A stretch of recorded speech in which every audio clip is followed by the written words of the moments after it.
قرآن مجید کی دعوت کا خلاصہ اگر ہم ایک جملے کے اندر بیان کرنا چاہیں تو قرآن مجید کی دعوت سورہ فاتحہ سے لے کر اور سورہ ناس تک، اس کے درمیان جو بات بار بار دہرا کر کی گئی ہے وہ یہی ہے کہ اللہ پر ایمان لاؤ۔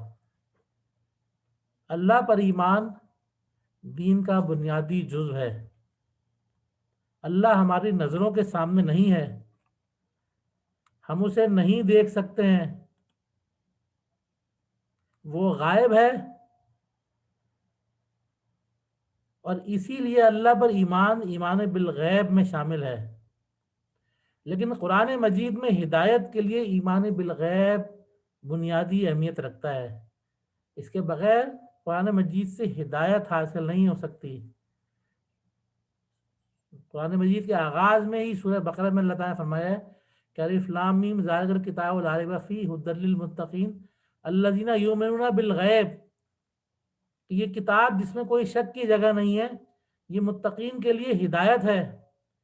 لیکن ان متقین کی جو پہلی صفت بتائی ہے وہ یہی ہے کہ وہ غیب پر ایمان رکھتے ہیں۔ وہ چیز جو ان کے سامنے نہیں ہے، جسے وہ اپنی نظروں سے نہیں دیکھ سکتے، جسے وہ اپنے کانوں سے سن نہیں سکتے، جسے وہ اپنے حسیات سے محسوس نہیں کر سکتے، لیکن چونکہ اس کا علم ان تک پہنچا ہے، اس کے اوپر وہ ایمان رکھتے ہیں۔ اللہ تعالیٰ گویا ہماری نظروں کے سامنے ضرور نہیں ہے، لیکن دنیا کے اندر جو کچھ ہوتا ہے اس کے ارادے سے ہوتا ہے، اس کی مشیت سے ہوتا ہے، اس کے حکم اور اسی کے فیصلے سے ہوتا ہے۔ اس لحاظ سے دنیا کے اندر جہاں کوئی بھلائی ہے اور خوبی ہے وہ اللہ ہی کی طرف سے ہے۔ اگر آدمی آنکھیں کھول کر اپنے چاروں طرف دیکھے، خود اپنی ذات کے اندر جھانک کر دیکھے، اگرچہ وہ اللہ تعالیٰ کو دیکھ نہیں سکتا، لیکن اس کی قدرت اور اس کی نعمتیں اس کی نظروں کے سامنے آ جاتی ہیں۔ وہ کائنات میں چاروں طرف نظریں دوڑائے، اسے ہر چیز میں اللہ تعالیٰ ہی کا جلوہ نظر آتا ہے۔ اللہ تعالیٰ نے خود کو غیب کے پردے کے اندر چھپا کر رکھا ہے، لیکن اپنی رحمت، اپنی ربوبیت اور اپنی اختیار کی صفات کو اس نے دنیا کے اندر کونے کونے میں پھیلا دیا ہے۔ قرآن مجید میں جہاں اس نے ایمان کی دعوت دی ہے، وہاں آسمان اور زمین کے اندر جو بے شمار نشانیاں ہیں، جو آیات ہیں، اور جن سے آدمی اللہ تک پہنچ سکتا ہے، ان سب کو نگاہوں کے سامنے لا کر کھڑا کر دیا ہے، اور بار بار یاد دہانی کرائی ہے کہ ہم نے یہ نشانیاں رکھی ہیں تمہاری اپنی ذات میں بھی اور کائنات میں بھی، تو کون ہے جو سوچ سمجھے اور نشانیوں سے اللہ تعالیٰ کی پہچان حاصل کرے۔ قرآن کی انہی تعلیمات کا ایک حصہ جو سورہ نمل کی آیات میں نے آپ کے سامنے تلاوت کی ہیں، اور ان آیات میں بھی اللہ تعالیٰ نے اپنی نعمتوں کو گنوایا ہے۔ زمین، آسمان اور کائنات میں موجود جو ازلی حقیقت ہیں، ان حقیقتوں کو بیان کیا ہے۔ اللہ تعالیٰ نے اپنی نعمتوں کو دکھایا ہے کہ اس کی ہدایت کس طرح دنیا کے اندر پھیلی ہوئی ہے۔ اللہ تعالیٰ آغاز میں کہتا ہے کہ کہہ دیجئے ساری ہم صرف اللہ ہی کے لیے ہے۔ تعریف کے باعث اگر کوئی ہستی ہے تو وہ تعریف صرف اور صرف اللہ تعالیٰ ہی کی ہو سکتی ہے، اور سلامتی ہے اس کے ان بندوں پر جنہیں اس نے منتخب فرمایا اپنا پیغام پہنچانے کے لیے۔ اور پھر اللہ تعالیٰ سوال رکھتا ہے کہ اللہ بہتر ہے یا وہ معبود جنہیں یہ لوگ اس کا شریک کار بنا رہے ہیں۔ تو الحمدللہ یہ وہ کلمہ ہے جس سے قرآن مجید شروع ہوتا ہے۔ اس کے بارے میں قرآن مجید، اس کے بارے میں نبی کریم صلی اللہ علیہ وسلم نے حدیث میں ایک جگہ ارشاد فرمایا ہے کہ کائنات کی ساری میزان اس ایک کلمے سے بھر سکتی ہے۔ فرمایا کہ زمین اور آسمان کے درمیان جو کچھ ہے، تو یہ دو کلمات سبحان اللہ اور الحمدللہ اس سے زیادہ افضل ہے۔ زمین اور کائنات کے درمیان جو کچھ ہے، الحمدللہ اور سبحان اللہ، یہ دو کلمات اس سے زیادہ افضل ہیں۔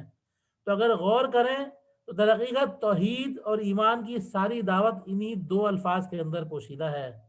اگر آدمی ایک دفعہ یقین کر لے کہ دنیا کے اندر جو کچھ بھی ہے، جو خوبی ہے، جو تعریف اور بھلائی ہے، جو کچھ بھی پیش آ رہا ہے، اس کے لیے صرف اور صرف ایک ہی ذات شکر کی سزاوار ہے، شکر کی مستحق ہے، اور ایک ہی ذات ہے جس سے رجوع کیا جانا چاہیے، تو وہ ذات صرف اور صرف اللہ کی ذات ہے۔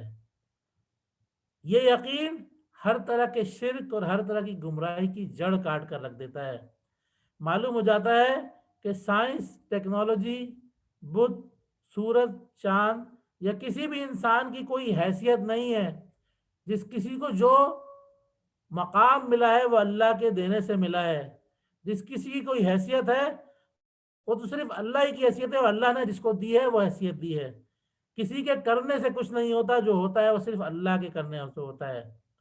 اور یہی وجہ ہے کہ اللہ تعالیٰ کی حمد بیان کرنے کے بعد جو دوسری بات ان آیت میں بیان کی گئی وہ کی گئی ہے کہ جو اللہ تعالیٰ تک پہنچنے کے راستے کی نشاندہی جس ذریعے سیکھی گئی ہے، اس کے پہنچنے کا راستہ جو ان بندوں نے پیش کیا جنہیں خود اس نے منتخب فرمایا اپنے پیغمبروں کے طور پر، تو اس راستے کو سلامتی کا راستہ قرار دیا ہے، اور کہا ہے کہ جو لوگ اس سلامتی کے راستے کو انسانوں تک لے کر آئے ان پر بھی سلامتی ہو کہ انہوں نے اللہ تک پہنچنے کا یہ راستہ ہم کو بتایا، ان لوگوں پر بھی سلامتی ہو جنہوں نے ان کا ساتھ دیا، ان لوگوں پر بھی سلامتی ہو جنہوں نے ان کی دعوت کو قبول کیا، اور ان لوگوں پر بھی سلامتی ہو جو ان کی اطاعت کرنے کے راستے پر لگے ہوئے ہیں۔ اس لیے کہ یہی ایک راستہ ہے جو سلامتی کا راستہ ہے، اور اس راستے سے ہٹ کر کوئی اور راستہ سلامتی کا راستہ نہیں ہے۔ بتایا گیا کہ در حقیقت انہوں نے یہ نہیں بتایا پہنچایا کہ کائنات کا ایک ایک ذرہ ہم تک اس بات کی گواہی دے رہا ہے، جو ان انبیاء کرام نے جو چیز ہم تک پہنچائی، جس دعوت کو کھول کر رکھا، کائنات کا ایک ایک ذرہ اس بات کی گواہی دے رہا ہے کہ اللہ کے سوا اس کائنات کو چلانے میں کوئی شریک نہیں ہے۔ یہی وجہ ہے کہ پوچھا گیا کہ حمد کا مستحق اللہ تعالیٰ کے سوا کوئی اور ہو سکتا ہے؟ کیا اللہ بہتر ہے یا وہ معبود جس میں یہ لوگ ان کو شریک کرتے ہیں؟ انسان جن کو اللہ کے شریک ٹھہراتے ہیں وہ کسی چیز پر اختیار نہیں رکھتے، وہ ایک مکھی ایک مچھر کے پر کے برابر بھی جو ہے وہ اس دنیا پر اس کائنات پر کوئی اختیار نہیں رکھتے۔ کیا اللہ بہتر ہے یا وہ معبود؟ پھر اس کے بعد اگلی آیات میں اللہ تعالیٰ نے کائنات کے حوالے سے انسان کی زندگی کے مختلف پہلو ایک ایک کر کر ہمارے سامنے واضح کیے ہیں۔ پہلے پوری کائنات کا ذکر کیا ہے، اور پھر چند سوالات اٹھائے ہیں تاکہ انسان غور اور فکر کر سکے۔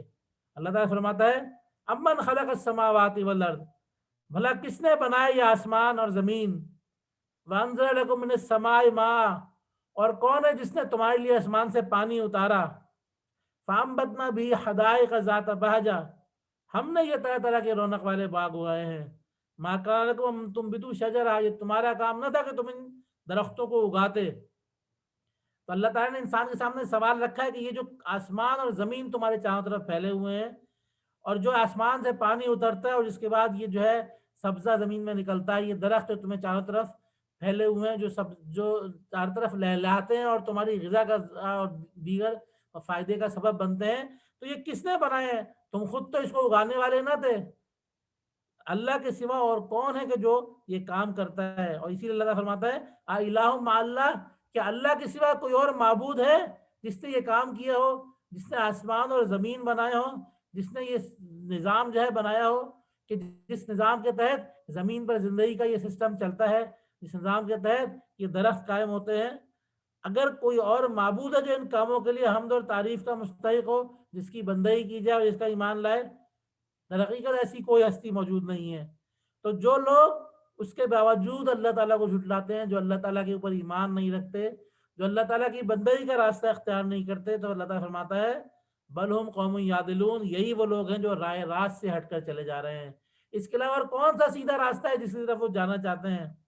اور پوری دنیا ہمارے سامنے ہے، کون ہے جس کے بارے میں انسان کہہ سکتا ہے کہ اس نے زمین و آسمان پیدا کیے ہیں؟ یہ جو اربوں گیلن پانی آسمان میں تیرتا پھرتا ہے، اگر اللہ نے بارش کی صورت میں نہ برسائے تو کوئی نہیں برسا سکتا۔ کس نے آسمان سے پانی برسایا؟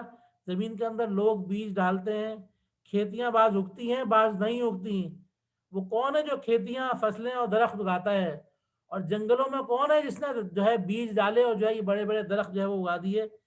انسان کے دل کی گواہی اسی چیز کے نام ہے کہ آسمان اور زمین کا نظام، پوری کائنات کا انتظام اور انسلام، رزق کا نظام صرف اور صرف اللہ کے ہاتھ میں ہے۔ اگرچہ وہ نظر نہیں آتا، لیکن دنیا میں کوئی ایسی ہستی نہیں ہے کہ جس کے بارے میں دعویٰ کیا جا سکے کہ وہ یہ کام کر رہی ہے۔ لہٰذا اللہ کے سوا کوئی اور الہ اور معبود نہیں ہے، اور یہ پورا نظام، یہ آسمان، یہ کائنات، یہ زمین، یہ زمانی کا اترنا یا کھیتی کا اگنا، یہ سب اس معاملے میں گواہ ہیں۔ پھر وسیع تر کائنات کا ذکر کرنے کے بعد اللہ تعالیٰ نے اس زمین کی طرف توجہ دلائی جو اربوں ستاروں کے اندر ریگستان کے ایک ذرے کی مانند ہے، کہ کس طرح اللہ تعالیٰ نے اس زمین کو انسان کے رہنے کا گھر بنایا۔ وہ کون ہے جس نے زمین کو زندگی بسر کرنے کے لائق بنایا ہے، اور جس نے اس کے درمیان نہریں بہا دی، اور جس نے اس کو اپنی جگہ پر ٹھہرانے کے لیے اس کے اوپر پہاڑوں کی میخیں گاڑ دی، اور جس نے کہ دو دریاؤں کے درمیان پردہ ڈال دیا، کیا اللہ کے سوا کوئی دوسرا خدا بھی ان کاموں میں شریک ہے؟ انسان اس زمین پہ اگر آسانی کے ساتھ رہ رہا ہے تو اس کی بقا اور دوام اور اس کی ضروریات کے پورا کرنے کا ایک پورا نظام اس کائنات میں، اس زمین میں موجود ہے۔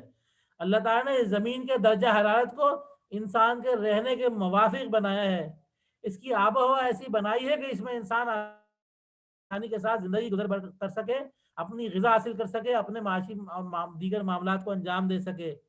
غرض اس میں ایک ایک چیز کو اس طرح بنایا ہے کہ جس چیز سے یہ زمین رہنے کے قابل ہوئی ہے۔ انسان سائنس اور ٹیکنالوجی کی ترقی کے باوجود کائنات میں نظریں دوڑا رہا ہے، کتنے مشن بھیجے کے پتہ چلے زمین کائنات میں کوئی اور سیارہ ایسا موجود ہے جہاں زندگی موجود ہو، تو ابھی تک کسی ایسے سیارے کا جو ہے وجود نہیں مل پایا کہ جہاں کسی بھی شکل میں زندگی موجود ہو۔ زمین کو اس خاص مقام پر رکھنا، اس کے اندر یہ خاص حالات پیدا کرنا، اور یہ ایسا ماحول پیدا کرنا کہ جہاں نہ صرف زندگی پیدا ہو سکے بلکہ انسان یہاں رہ سکے، یہاں پر اپنی زندگی کی تمام ضروریات پوری کر سکے، یہ ساری ضروریات پورے کرنے کا انتظام اللہ تعالیٰ نے بنایا ہے۔ اس میں کوئی معمولی سا فرق بھی پڑ جائے، کوئی معمولی سی چیز بھی تبدیل ہو جائے، کوئی معمولی سی چیز بھی اپنے انتظام سے ہٹ جائے تو اس سے ساری انسانیت ایک لمحے میں ختم ہو سکتی ہے۔ درجہ حرارت میں ذرا سا فرق پڑ جائے، انسان کے لیے زندہ رہنا ممکن نہیں رہے گا۔ اس لیے سوال جو قابل غور ہے جو یہاں پیدا ہوتا ہے وہ یہ ہے کہ وہ کون سی ہستی ہے جس نے زمین کو اس قابل بنایا کہ انسان اس میں رہ سکے؟ وہ کون سی ہستی ہے جس نے آسمان سے پانی برسا کے اسے چپے چپے تک پہنچایا؟ اس نے یہ نہروں اور دریاؤں کا نظام بنایا، اس نے سمندر اور دریاؤں کے درمیان یہ پردہ جو ہے وہ کر دیا کہ جس کی باعث دریاؤں کا پانی میٹھا ہے لیکن سمندروں کا نمکین پانی جو ہے اس کے اندر جو ہے وہ مکس نہیں ہوتا، تاکہ انسان اس پانی کو استعمال کر سکے۔ یہ کس نے پہاڑوں کے ذریعے زمین کو سکون بخشا ہے؟ اگر زمین پر ہر وقت زلزلے آتے رہتے تو انسان یہاں نہیں رہ سکتا تھا۔ جدید سائنس یہی بتاتی ہے کہ زمین جب بنی تھی تو لرزتی رہتی تھی، زلزلے آتے تھے، پھر یہ زلزلوں کے باعث یہ پہاڑ بنے اور اس کے بعد جو ہے یہ زلزلوں کا سلسلہ جو ہے وہ ختم ہوا، زمین ساکن ہو گئی۔ اور یہی وجہ ہے کہ پھر اللہ تعالیٰ جو ہے قرآن مجید میں ارشاد فرماتا ہے کہ پھر ایک وقت آئے گا جب اس نے اس سارے نظام کو ختم کرنا ہوگا، پھر یہ پہاڑ اڑ جائیں گے اور پھر زمین جو ہے وہ دوبارہ لرزنے لگے گی، جسے قیامت کا زلزلہ کہا گیا ہے۔ تو زمین کو یہ سکون کس نے عطا کیا؟ کس نے یہ میٹھا اور کھارا پانی بنایا اور جس کو الگ الگ کیا؟ زمین کے اندر بھی پانی موجود ہے، زمین کی سطح کے اوپر بھی بہتا ہے۔ اس سب کے نظام کو، اس انتظام کو کس نے اس طرح بنایا کہ جو انسان کی زندگی بسر کرنے کے ضروری ہو؟ الہ مع اللہ، کیا اللہ کے سوا کوئی اور معبود ہے جس کے بارے میں کیسے ہو کہ اس نے یہ کام کیے ہیں؟ اگر اللہ تعالیٰ فرماتا ہے بل اکثرہم لا یعلمون، لیکن حقیقت یہ ہے کہ اس سب کو دیکھنے کے باوجود ان میں سے اکثر لوگ ہیں جو علم نہیں رکھتے، جو اپنے ذہن سے غور و فکر نہیں کرتے، اپنے رب کو پہچاننے کا معاملہ نہیں اختیار کرتے۔ اس کے بعد انسان کو اپنی ذات میں غور کرنے کی اگلی آیت میں دعوت دی جا رہی ہے۔ اللہ فرماتا ہے امن یجیب المضطر اذا دعاہ ویکشف السوء ویجعلکم خلفاء الارض، بھلا وہ کون ہے جو کسی کی بےکس کی فریاد کو پہنچتا ہے جبکہ وہ اسے پکارتا ہے، اور جو اس کی تکلیف کو دور کر دیتا ہے، اور وہ کون ہے جس نے تمہیں زمین میں خلیفہ بنایا؟ کیا اللہ کے سوا بھی کوئی اور الہ ہے؟ جب انسان کسی مشکل میں پھنستا ہے، ہر طرف سے عاجز آ جاتا ہے، دعائیں کام نہیں کرتی، تدبیریں کام نہیں کرتی، مادی وسائل کام نہیں آتے، تو پھر اس کے اپنے دل سے پکار اٹھتی ہے کہ کوئی ایسی نادیدہ ہستی ہے جس کو میں پکاروں تو وہ میری مدد کرے۔ انسان نے کتنی ہی ترقی کر لی ہو، کتنا ہی سائنس اور ٹیکنالوجی میں آگے بڑھ گیا ہو، کتنا اس نے سمجھا کہ اس نے زمین و آسمان کے نظام کو مسخر کر دیا ہے، اللہ تعالیٰ ہر کچھ عرصے بعد ایک ذرا سا جلوہ دکھاتا ہے اپنی ذات کا۔ اچانک بیٹھے بیٹھے انسان کے زلزلہ آ جاتا ہے، سیلاب آ جاتے ہیں، سونامی آ جاتے ہیں، اور ہم لوگ اس وقت خود ایک ایسی چیز کی طرف جو ہے ایسی چیز کو آبزرو کر رہے ہیں کہ انسان اپنی زندگی میں مگن تھا کہ اچانک ایک چھوٹا سا کیڑا جو ناخوں سے نظر بھی نہیں آتا وہ آیا اور اس نے اس تیزی کے ساتھ زمین میں پھیلا کہ پورے زندگی کا نظام درم برہم ہو کے رہ گیا، ہر چیز بند ہو گئی، انسانوں کو گھروں میں محدود ہو کر رکھ دیا، اور انسان ابھی تک کوشش کر کے اس پر قابو نہیں پا سکا۔ اللہ تعالیٰ انسان کو دکھاتا ہے کہ وہ کتنا کمزور ہے، اس انسان کو اللہ تعالیٰ اس بات کو جو ہے اس کے سامنے رکھتا ہے کہ دیکھو ان حالات میں جب انسان اپنی کمزوری کو پہچانتا ہے تو پھر وہ کس کے پاس جاتا ہے مدد کے لیے، کس کو پکارتا ہے، اور جب مدد کے لیے پکارا جاتا ہے تو وہ کون ہے جو مدد کو پہنچتا ہے؟ انسان کسی نادیدہ ہستی کو پکارتا ہے، لیکن وہ جو وسیلہ ہے وہ نادیدہ ہستی ہے، وہ غیب میں چھپی ہوئی ہستی ہے کہ جس پر ایمان رکھنے کا کہا گیا ہے، اس کے اندر ہی گواہی ہے کہ وہ اللہ ہی کی ہستی ہے کہ جس سے مانگا جائے تو وہ ان تمام مشکلات سے، مصائب سے بچانے والا اور سکون دینے والا ہے۔ اللہ تعالیٰ فرماتا ہے وہ کون ہے جسے تم پکارتے ہو پھر بھول جاتے ہو؟ مشکل وقت آتا ہے تو تم اسے پکارتے ہو، اور جب تمہاری تکلیف دور ہو جاتی ہے پھر تم اسے بھول جاتے ہو، جب مصیبت آتی ہے تو پھر اسے پکارنے لگتے ہو۔ اللہ تعالیٰ انسان کی حیثیت کا اختیار کا ذکر کرتا ہے، فرماتا ہے کون ہے جو قوموں کو الٹ پلٹ کرتا ہے، کبھی کسی قوم کو اقتدار دیتا ہے اور کبھی جس قوم کا لگتا ہے کہ اس کا اقتدار اتنا طویل ہو گیا ہے کہ وہ ختم نہیں ہوگا، اچانک ایک جھٹکے سے گرا کے رکھ دیتا ہے اور کسی دوسری قوم کو جو ہے وہ طاقتور بنا دیتا ہے۔ یہ زندگی میں انقلاب اور تبدیلیاں آتی ہیں، کبھی آسمان سے پانی برستا ہے اور فصل اچھی ہوتی ہے، اور کبھی نہیں برستا اور فصل خراب ہو جاتی ہے۔ انسان کو وقتاً فوقتاً آفات سماوی اور ارضی کا سامنا رہتا ہے، ہر چیز کے پیچھے اللہ تعالیٰ کی ہستی کا فرما ہے۔ اللہ تعالیٰ نے انسان کو زمین میں خلیفہ بنایا ہے، اسے اختیار دیا ہے، زمین کو اس کے لیے مسخر کیا ہے، اس کو اس کی یہاں کی حکومت دی ہے، لیکن اس کے باوجود انسان اللہ کے آگے بے بس ہے۔ اس کا اختیار اس سے زیادہ نہیں ہے جتنا اللہ نے دیا ہو۔ اللہ تعالیٰ جب اس کو جو ہے اس کا موقع دیتا ہے تو انسان اس زمین سے، اس کی وسائل سے فائدہ اٹھاتا ہے، اور جب اللہ چاہتا ہے تو انسان اس فائدہ اٹھانے سے محروم ہو جاتا ہے۔ انسان کا اختیار نہ زمین پر باقی رہتا ہے، نہ فصلوں پر رہتا ہے، نہ آب و ہوا پر رہتا ہے، نہ ہی کسی اور چیز پر رہتا ہے۔ تو یہ بات غور طلب ہے۔ تاریخ میں جو تبدیلیاں آتی ہیں ان سے بھی انسان کو سبق سیکھنا چاہیے۔ کسی بھی قوم پر جو حالات گزر چکے ہیں انسان اسے فراموش کر دیتا ہے، بہت کم لوگ اسے یاد رکھتے ہیں کہ انسان کو اللہ نے اس زمین میں کس مقصد کے لیے بھیجا ہے۔ ان آیات میں اگر ہم دیکھیں تو اللہ تعالیٰ نے 3 چیزوں کا ذکر کیا ہے: کائنات کی تخلیق کا، زمین کو، زمین کا اور انسان کی اپنی زندگی کا، اور پھر ان ساری چیزوں کے ساتھ تاریخ کا سبق دیا ہے کہ انسان ان سب چیزوں کو فراموش کر دیتا ہے، ان حقیقتوں کو دیکھتے ہوئے اور جانتے بوجھتے ہوئے جو ہے اس ہستی کی طرف جو یہ اشارہ کر رہی ہیں اس ہستی کو نہیں پہچانتا۔ اللہ تعالیٰ اس کے بعد فرماتا ہے کہ اس زمین میں زندگی بسر کرنے کے جو راستے اور طریقے ہیں وہ کس نے بنائے ہیں؟ امن یہدیکم فی ظلمات البر والبحر، وہ کون ہے جو خشکی اور سمندر کی تاریکیوں میں تم کو راستہ دکھاتا ہے؟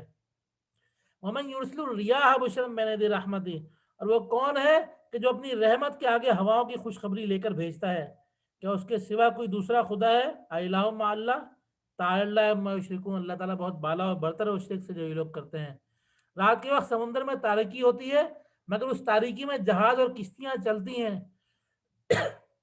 رات کے اندھیرے میں انسان جنگلوں اور بیابان کے اندر سفر کرتا ہے اور اپنا راستہ تلاش کر لیتا ہے۔ ایسا کس لیے ممکن ہوا؟ کہ اللہ تعالیٰ نے ستاروں کو آسمان میں راستہ دکھانے کے لیے ٹانگ دیا جن سے انسان راستہ تلاش کرتا ہے۔ اللہ تعالیٰ نے انسان کو سکھایا کہ وہ آسمان میں موجود ستاروں اور زمین میں موجود پہاڑیوں اور ٹیلوں اور دیگر چیزوں کو نشانیوں کے طور پر دیکھے اور ان نشانیوں کو دیکھتے ہوئے اپنا راستہ تلاش کرے۔ آپ کسی ایسی زمین کا تصور کریں جہاں کوئی اونچ نیچ نہ ہو، کوئی پہاڑی نہ ہو، کوئی درخت نہ ہو، دور تک جہاں تک دیکھیں بالکل ہموار اور یکساں زمین ہو، تو ایسی زمین پر آدمی کدھر جائے گا؟ راستہ کس طرح معلوم کرے گا؟ تو در حقیقت یہ بھی انسان کے غور و فکر کے لیے ہے کہ یہ انسان کو کے لیے یہ وسائل کس نے بنایا اور اس کو اس طرح راستہ دیکھنے کا طریقہ کس نے سکھایا۔ اسی طرح بارش کے آنے سے پہلے جو ہوائیں چلتی ہیں، جو بارش کی خوشخبری لے کر آتی ہیں، تو یہ ہوائیں کون بھیجنے والا ہے؟ اللہ تعالیٰ کے سوا اور کون ہے؟ تو اللہ تعالیٰ فرماتا ہے کہ اس کے بعد جب یہ حقیقت ہے کہ یہ سب کچھ اللہ کرنے والا ہے، تو پھر اللہ کے ساتھ تم جن لوگوں کو شریک کرتے ہو وہ کون لوگ ہیں؟ وہ کوئی بھی ان کاموں میں اللہ کے ساتھ شریک نہیں ہو سکتے۔ اس کے بعد آخر میں اللہ تعالیٰ ارشاد فرماتا ہے کہ وہ کون ہے جو تخلیق کو شروع کرتا ہے پھر اس کو دہراتا ہے، جو تم کو آسمان اور زمین سے رزق دیتا ہے۔ کیا اللہ کے سوا کوئی اور بھی الہ ہے؟ کہو کہ تم اپنی دلیل لے کر آؤ اگر تم سچے ہو۔ تخلیق کی ابتدا خواہ کسی چیز کی بھی ہو ایک نامعلوم شے سے ہوتی ہے۔ انسان کی تخلیق کی ابتدا ایک ایسے خلیے اور سیل سے ہوتی ہے جس کو آدمی اپنی آنکھوں سے نہیں دیکھ سکتا۔ درخت کی تخلیق ایک چھوٹے سے بیج سے ہوتی ہے جو پروان چڑھتا ہے اور عظیم الشان درخت بن جاتا ہے۔ پھر خزاں کا موسم آتا ہے، پتے اور بیج جھڑ جاتے ہیں اور زمین میں مل جاتے ہیں۔ پھر بعد میں اسی نظام سے وہ بیج دوبارہ زمین سے اگتے ہیں. انسان پیدا ہوتا ہے، بڑا ہوتا ہے، اپنا وقت پورا کر کے مٹی میں مل جاتا ہے، اس کی جگہ دوسرے انسان لے لیتے ہیں. اسی لیے فرمایا اللہ تعالیٰ نے کہ تخلیق جو بار بار ہو رہی ہے کسی کارخانے کا کام نہیں ہے کہ ایک ہی سائز اور ایک ہی شکل کا مال بن کر نکل رہا ہو، بلکہ تخلیق کا عمل ہے. اللہ تعالیٰ اسے بار بار بناتا ہے، ایک چیز مٹتی ہے پھر دوبارہ پیدا ہوتی ہے. تو وہ کون ہے جو تخلیق کی ابتدا بھی کرتا ہے اور اس تخلیق کو آگے بھی بڑھاتا ہے؟ کیا اللہ کے سوا کوئی اور بھی اس میں شریک ہے؟ اور پھر اللہ تعالیٰ یہ سارا رزق پیدا کر رہا ہے. جن جو ہے زندگیوں کو اس نے اس کا زمین میں تخلیق کیا، ان کے لیے رزق پیدا کرنے کا طریقہ بھی جو اللہ تعالیٰ نے شامل اس میں کیا ہے.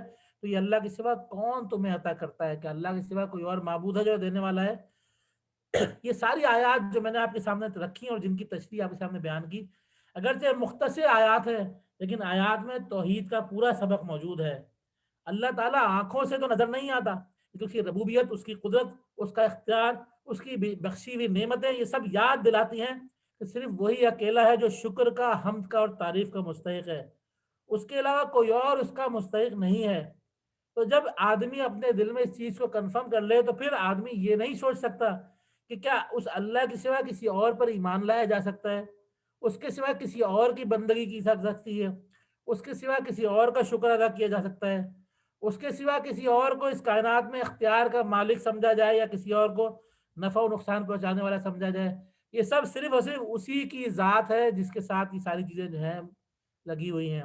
تو اسی لیے ان آیات کا آغاز ہوا الحمدللہ سے. جیسا میں نے شروع میں کہا تھا یہ توحید کا سبق ہے. اللہ تعالیٰ پر ایمان صرف زبان ادا کرنے سے نہیں ہوتا، وہ تو ہماری نظروں کے سامنے نہیں آ سکتا، لیکن اٹھتے بیٹھتے لیٹتے ہر وقت ہر چیز اللہ کی یاد کرا رہی ہے. اگر ہم اس پر غور کریں، اس میں جلوہ دیکھیں، اس کی قدرت کو دیکھیں اور اپنے ساتھ اس کی ربوبیت اور رحمت کا برتاؤ دیکھیں، تو یہی وہ طریقہ ہے کہ جس سے ہم اٹھتے بیٹھتے لیٹتے ہر وقت اللہ کو یاد کر سکتے ہیں. اور یہی وجہ ہے کہ اللہ تعالیٰ نے جو آیت کا میں نے ریفرنس دیا تھا کہ ان فی خلق السماوات والارض واختلاف اللیل والنہار لآیات لأولی الالباب، کہ زمین اور آسمان کی پیدائش میں اور رات اور دن کے باری باری آنے جانے میں ان لوگوں کے لیے، ہوشمند لوگوں کے لیے بہت نشانیاں ہیں جو اٹھتے بیٹھتے اور لیٹتے ہر حال میں خدا کو یاد کرتے ہیں. اگر ہم بھی اسی طریقے سے زندگی بسر کر سکیں کہ جو ہے اٹھتے بیٹھتے اور لیٹتے ہر حال میں ہر وقت ہمارا جسم، ہماری روح اور شعوری طور پر جو ہے ہم اللہ تعالیٰ کو دیکھ سکتے ہوں، اس کی یاد کو تازہ کر سکتے ہوں، ہر وقت ہماری زبان پر اللہ تعالیٰ کی حمد و شکر کا نغمہ جاری ہو سکتا ہو، تو اس سے زیادہ بہتر چیز کوئی ہو نہیں ہو سکتی. اسی لیے میں اس چیز پہ ختم کروں گا. اللہ تعالیٰ سے دعا ہے کہ اللہ تعالیٰ ہمیں الحمدللہ اور سبحان اللہ ان کلموں کو اسی انداز سے پڑھنے کی، اسی انداز سے بیان کرنے کی توفیق عطا فرمائے. اللہ تعالیٰ کی ذات کو، اس کی صفات کو، اس کی نعمتوں کو سمجھنے کی اور اس کا شکر ادا کرنے کی توفیق عطا فرمائے. ہر حال میں اسی سے رجوع کرنے، اس کے اوپر ہی ایمان لانے اور اس کی ہی اطاعت کرنے کی توفیق عطا فرمائے. وما علینا الا البلاغ المبین.